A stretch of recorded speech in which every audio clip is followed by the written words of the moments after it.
around Dodge City and in the territory on west, there's just one way to handle the killers and the spoilers, and that's with a U.S. Marshal and the smell of Gunsmoke.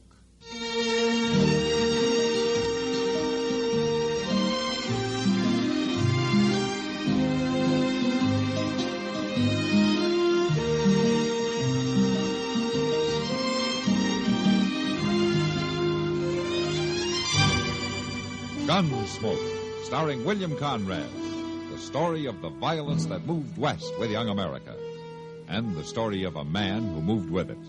I'm that man, Matt Dillon, United States Marshal.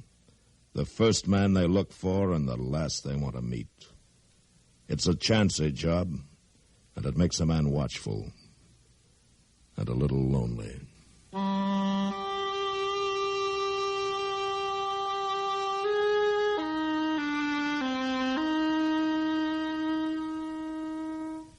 Seven is a significant number for a variety of reasons. One highly entertaining reason we'd like to remind you of is the magic number of top daytime dramatic serials only the CBS radio network sends your way each Monday through Friday. No less than 7 of America's longtime favorite dramas. Comedy abounds with The Couple Next Door and drama with the light touch on The Second Mrs. Burton. Other top CBS radio dramas enjoyed by millions include The Romance of Helen Trent, Whispering Streets, and The Right to Happiness. Hours of absorbing entertainment every weekday come from these top dramas, presented exclusively by CBS Radio, and brought to you as an important part of the different sound of this station. Get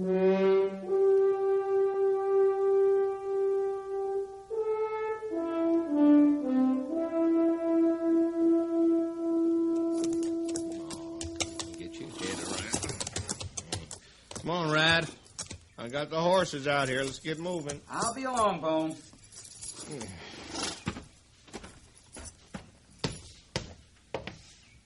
No, even that rot gut they call whiskey is gonna... What you doing? I'm changing my shirt. Changing your shirt? You ever think of doing that, Bone? Not for going into Dodge City, I can tell you. Be a waste of time. Gals might think different. Hey, not them gals, right? All they're interested in is your money. They don't care if you smell purty or not. You sure don't have to worry about that, Bone. Besides, if they want a slicked-up dude, they can make eyes at that Easterner blew in a few days ago. What's his name? Scott. Yeah, Scott. I'm kind of interested in your little gal out at the Long Branch, ain't he? He better not be. Well, I seen him with her last night when I was in town. He'd be a tough man to beat, right? I bet he changes his shirt every other day or so. I'll change it for him if he ain't careful. And I hears Daddy's rich. Now, there's a tough hand to beat. Money, good looks. He's going to lose them both if he don't stay away from Miss Laurie. Miss Laurie? Yeah. Ain't we getting polite now? Shut up, Bone. Now, you sure you got yourself fixed up purty enough for her? Bone, you start now, riding. Don't you worry none. Because you have any trouble with that dude, you just come to old Bone. I won't need no help. I thought you was in a hurry. Well, I am. I'm dry. And stop talking and let's get going.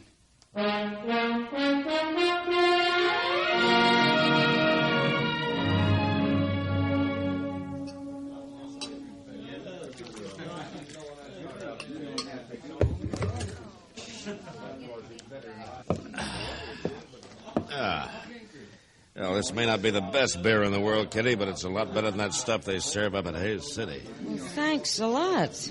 Yeah, Kitty, this saloon, bad as it is, looks mighty good after some of the places I've been in on this trip. Now, look here, Matt. You get as good a run for your money here as any place in Kansas. Well, I was just saying, Kitty, that I'm glad to be back.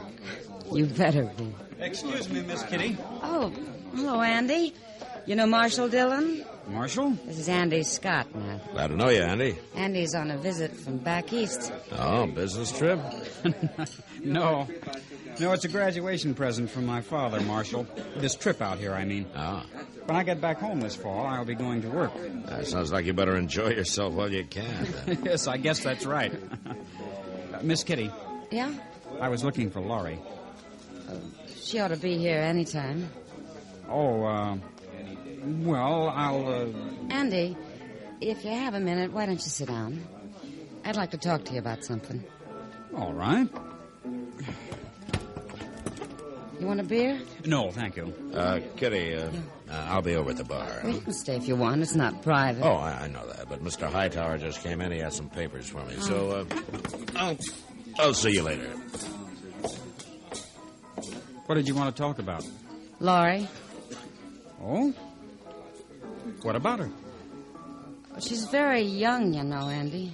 She's just 18. Yes, I know. And I wouldn't want to see her hurt. Neither would I. If her parents were alive, she wouldn't be working here at all.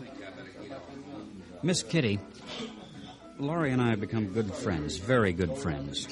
And she's told me a lot about herself. I'm sure she has. She was stranded. She needed money and a place to stay and people to be around. I don't think it's been hurting her. Working here, I mean. I don't either. Then what you're saying is that you don't want to see her hurt by me. That's right. Neither do I. You're seeing an awful lot of each other. She's pretty fond of you. I hope she is. But with you, this whole thing's just part of your trip west, your big adventure on the plains. It's after you leave that I'm worried about. When the time comes for me to leave, I hope Laurie will leave with me. Come back to Philadelphia to stay. You talking about marriage? Yes, I am. I see. Now, if you'll excuse me. I'll see you later, Miss Kitty. Sure. Well, I sure solved a lot that time, didn't I?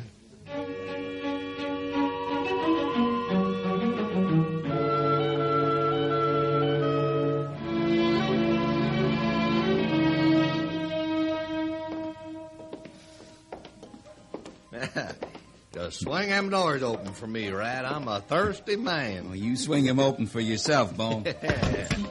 Ooh-wee. Yeah, come on, Rat. I'll buy first round. Hey. What? Look at there. Looky. Just like I told you. That clean shirt ain't gonna do you no good. That dude's already beating your time. Yeah. Well, you order up some beer. I'll be back. All right. Hey, Sam. Yes. Miss Laurie, Oh, hello, Rad. I want you to come sit with me. Rad, I'm sorry, but I'm engaged for the evening. You are, huh? A young wet-eared dude comes to town, moves in on all the gals. I'm only interested in one of the ladies, Dawson, and she accepted my invitation first. Well, don't that sound pretty now? Rad, please don't make any trouble. What?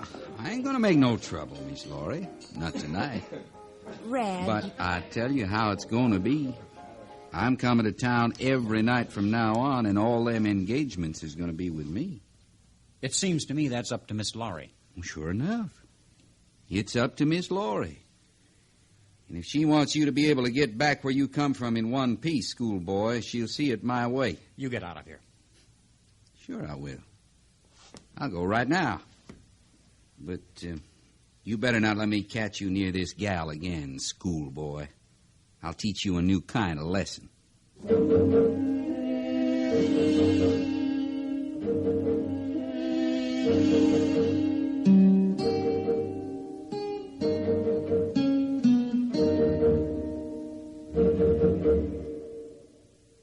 Sociable, up-to-date, debonair. What's this, a new word game? No, I'm just mentioning the qualities that people admire in other people. Oh, I see. If you're sociable, up-to-date, and what was that other word, debonair? Yes, debonair. But listen to it this way.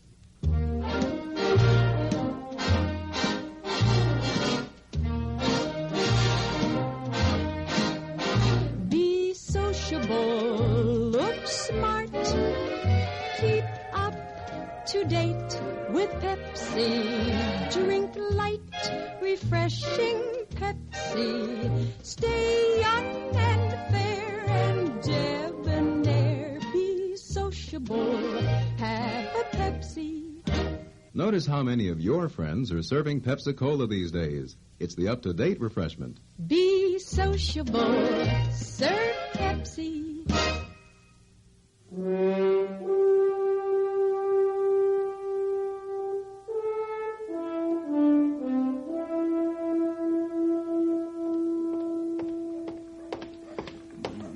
Yes, I hope that offer don't look like it usually does. Mr. Dillon? Mr. Dillon? Oh, what's on your mind, Chester? We got to get cleaned up. What's happened? Cleaned up for what? Why, she's coming to see you. That's what's... Excuse me, Mr. Dillon. I got to get things picked up. Chester, will you leave those papers on my desk alone? Well, all right, but it looks awful tacky. Now just stand still and tell me what this is all about. Who's coming to see me? Why, that pretty little Laurie Benson, Mr. Dillon. I just seen her having dinner over at Delmonico's, and that's what she said. She said she was coming right down here. That's what... Oh, my goodness, there she is. Just take it easy, Chester. I think we can handle it. Well, I surely do hope so. How'd you do, Miss Laurie? Come right in. Hello, Chester. Marshal Dillon. Hello, Laurie. Marshal, I don't know if I should have come here or not, but... Well, I need help. Oh? Well, why don't you sit down? Let me dust off this chair for you. Well, thank you, Chester. Now, Laurie. We surely would be glad to help you, Miss Laurie. That's very kind of you. All you have to do is just say the word, and we'll be there fixing up anything that you need fixing up. Ain't that so, Mr. Dillon? Well, I think we ought to know what it was first, Chester, don't you? Well, yes, sir, of course. We'd have to know what it was first. Now, all you need to do is just speak right up, Miss Laurie. Well, that's right. Now, you just Chester. tell us. Mr. Dillon? Weren't you on your way over to the livery stable to see how that sore-legged horse was getting on? Well, yes, sir, I was. All right. All right. Excuse me, Miss Laurie. Certainly, Chester. Now, Laurie, what's on your mind? Marshal Dillon, can one man keep another man from seeing somebody? Oh. Well, I'd say that would depend on the men, Laurie. I have a friend named Andrew Scott. Oh, yes, I met him. Well, do you know Red Dawson? Mm-hmm. I know Dawson. Well, he seems to like me. He's always been, well, very nice until Andy came to Dodge. Now Rad says he'll hurt Andy if Andy and I see any more of each other. That's not too surprising, Laurie. Andy's stubborn, Marshal. I'm afraid he'll get hurt. I don't want him to get hurt on account of me. He seems to have a mind of his own. But, Marshal, they mustn't fight. I thought you might kind of talk to them. Well, I tell you, Laurie, stopping a couple of men from fighting over a pretty girl is something that I can't do much about. You're laughing at me. No, Laurie, I'm not laughing at you. I'm very serious. It's just that, well, this kind of thing isn't exactly in my department. Then you won't help me? You won't talk to them? I'll do anything I can, Laurie, to help you, but there's just one thing. What's that? I can't promise that either one of them's going to pay any attention to what I say.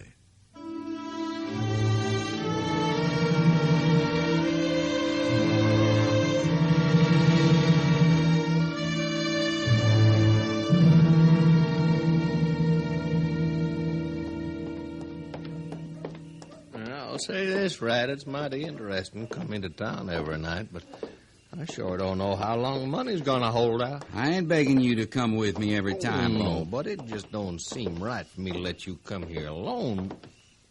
Hey, looky there, coming out of Delmonico's. Don't seem like you scared that schoolboy so bad after You all. shut up.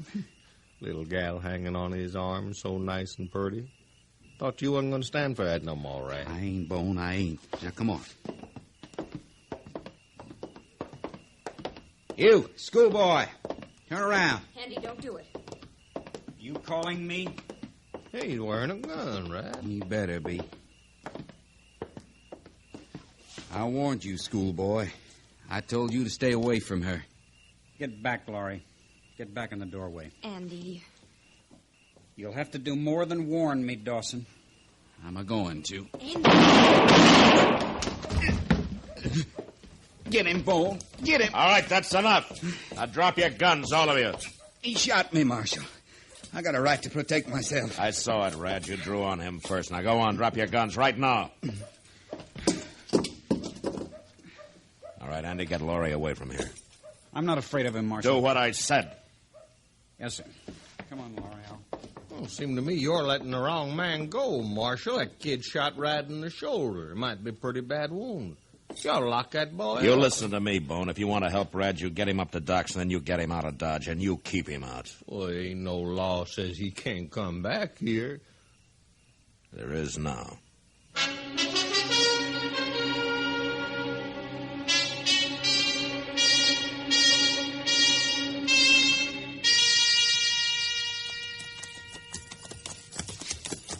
How you making it, Rad? Shoulder hanging together all right? It ain't my shoulder that's eating at me. Yeah. No account Marshall sure talks mighty big. That ain't the marshal neither. I gotta get me that Andy Scott. I gotta get him good, Bone. You ain't got no chance to do nothing. That Marshall see you in Dodge again. He ain't gonna see me. What you figuring on? I'll lay low till it's dark, and then hide out near the Dodge house. That's where he lives. Gonna ambush the kid? When he comes back from seeing Laurie, I can jump him real easy. Figure on killing him? I don't much care what happens to him. I'll tell you true, I'm going to give that kid the beating of his life. Hey, Rad. Why don't we bring him out to our place? Why bother carrying him way out there? Well, no, that kid, he's got a rich daddy, ain't he? Yeah, I guess so. Well, make us a pile of money, and you could teach that kid a lesson the same time. How? Well, his daddy paid good money to have us turn him loose. How would he know? We get the kid to write him a letter, telling him to. Well, I don't know. Main thing I want is for him to leave Laurie alone. Well, you do whatever you want after we get the money. You know, you might just be right at that, Bone. After all, a little money never hurt nobody.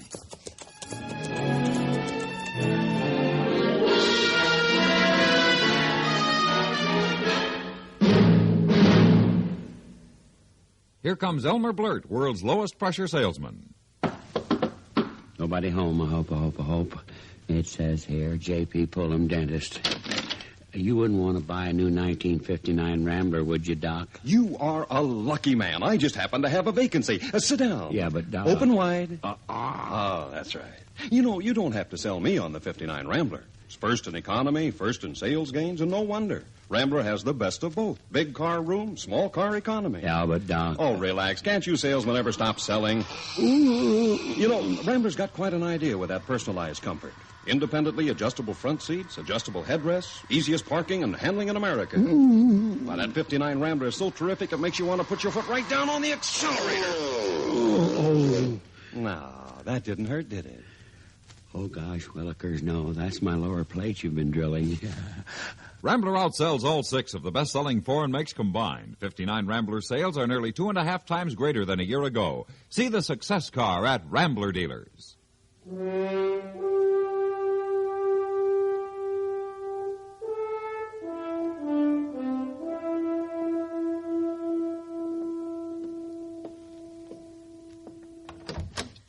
I'm going downstairs, Laurie. I'll look in on you again a little later. Oh, I'm all right, really, I am, Kitty. I'm ashamed I gave way so, but... Well, I just couldn't believe Andy'd go away like that. That he'd run. I'm sorry. Honey, this wasn't his world. You mustn't blame him too much. I know, Kitty, I know. I shouldn't have expected anything, but... Well, I did think he'd at least say goodbye. That wouldn't have hurt him, I'll say that. But you might as well learn this lesson while you're still young enough to get over it. Learn what lesson? That the less you expect from a man, any man, better off you are. I'll see you later, Laurie. Sure.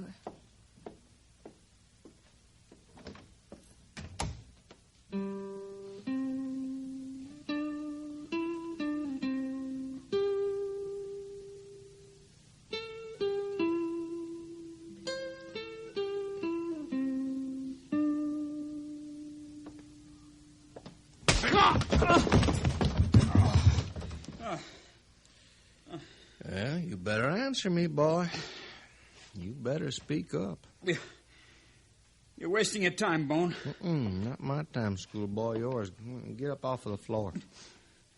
Come on, get up. Oh. Now, I'm telling you true. I'm your friend. Old Rat, he'd shot you right off. He had his chance. Well, he'd have shot you last night if I hadn't argued him out of it. Now, look, all you have to do is just tell me how to write to your daddy. That ain't so much, is it? I'm not going to tell you. No! You're going to tell me. Oh, it might take a little time, but you'll tell me.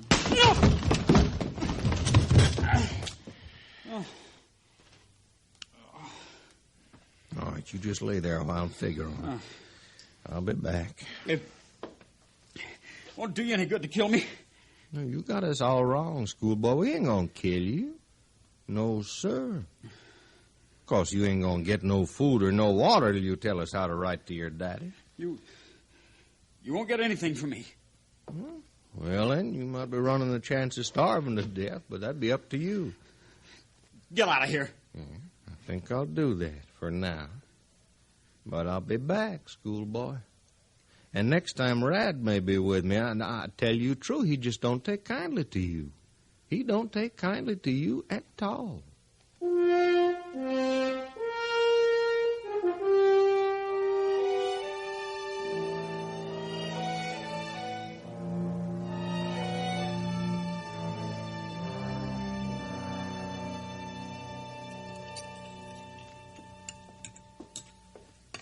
Can I sit down with you, Mr. Dillon? Sure, Chester. Thank you. I was beginning to worry about you. It's not like you to be late for a meal. I sure do hope there's some of that pie left. I declare I could have wrung his neck. Wrung whose neck? Old Dobie, or the Dodge House. I just couldn't get away from him, and I knowed it was dinner time. What was Dobie ragging you about this time? Well, he's awful upset over that young fella, Andy Scott. Scott? Is he back in town? That's just the trouble. He ain't. He left without paying his bill. He left his stuff strewn all over his room. Well, Mr. Dobie's fit to be tied. He's acting like an old maid about it, if you ask me. Wait a minute, Chester. Dobie didn't see Scott leave? Well, he ain't saw him since that day you stopped the shooting out in the street. And Scott hasn't been back to his room? Well, if he has, Dobie ain't saw him. It don't seem nobody has. I'm afraid somebody has, Chester. And we better find out.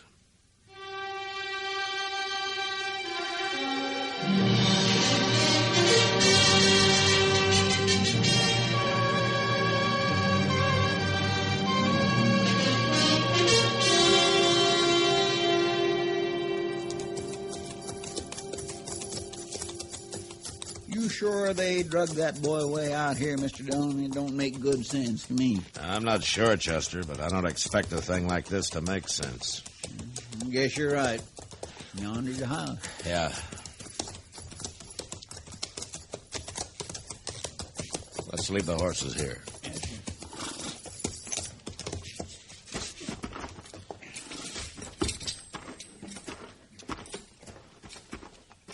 Just keep your eyes open.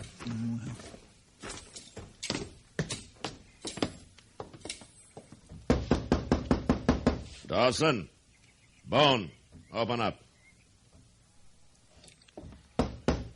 Come on, it's Marshal Dillon. Open up. What do you want here, Marshal? I got a few questions to ask you. We ain't got no time to answer. Look, you ain't got no... Wait a minute, Rad. Don't want the marshal to think we got something to hide. That's right, Bo. What do you want to know, Marshal? Where's Andy Scott? How should I know? Yeah, how should we know, Marshal? You run us out of Dodge your own self. Yeah, and the boy hasn't been seen since you left. Is that a fact? Well, he probably skedaddled back home to his daddy. Look in the other room, Chester. Yes, sir. Now, listen here. Just stand easy, Rad.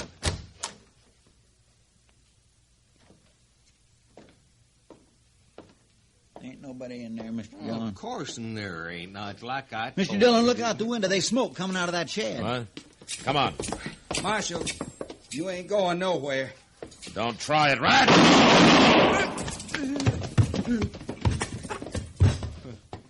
You killed him. You want to argue anymore, Bone? Not like that, I don't. All right, then drop your gun on the floor and come outside and be mighty careful how you move. Sure.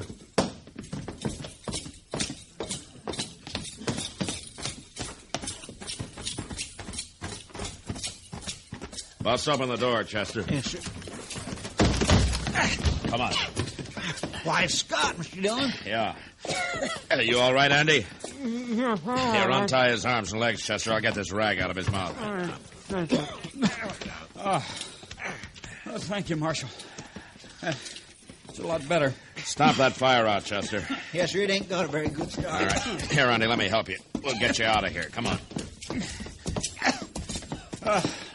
Thanks. Now, did you kick that lantern over? When I heard somebody ride up, it was the only thing I could think of.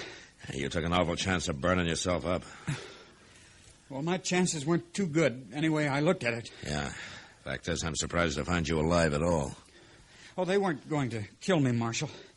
They were just leaving me here to die by myself.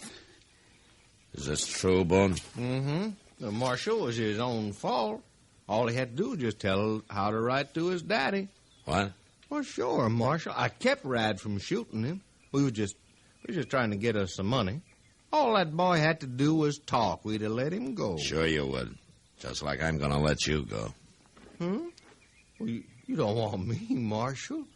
You got Rad. He's the one that started it. Sure, Bone. But you didn't stop it. Now, come on, let's get going.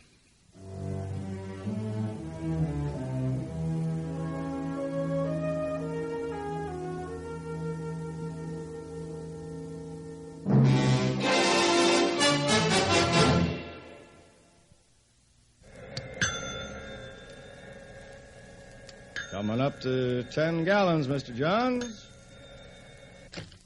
There. Check your oil filter and air filter might pay you $1,000. How's that? Well, haven't you heard about Fram's big silver treasure hunt? Oh, yes. Heard something about it over my car radio this morning. What's it all about? Well, a regular filter check is so important that Fram Corporation is paying $60,000 to get car owners to check their filters now. $60,000 in cash? Yeah, this is Fram's silver anniversary. Last year, 10,000 secretly numbered Fram filters were distributed all over the United States and installed in cars during regular servicing. You may have one in your car and not even know it. A Fram filter cartridge worth 1,000 silver dollars. And if you do, I get $1,000 too. Well, what are we waiting for? Let's check those filters now. Hurry, folks. You could win up to $1,000 in cash. Join the big Fram treasure hunt. Check your car filters now.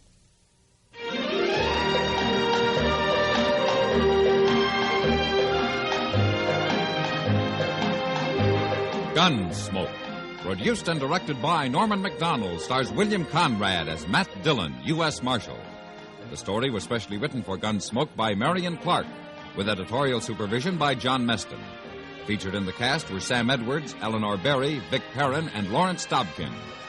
Parley Bear is Chester, Howard McNear is Doc, and Georgia Ellis is Kitty.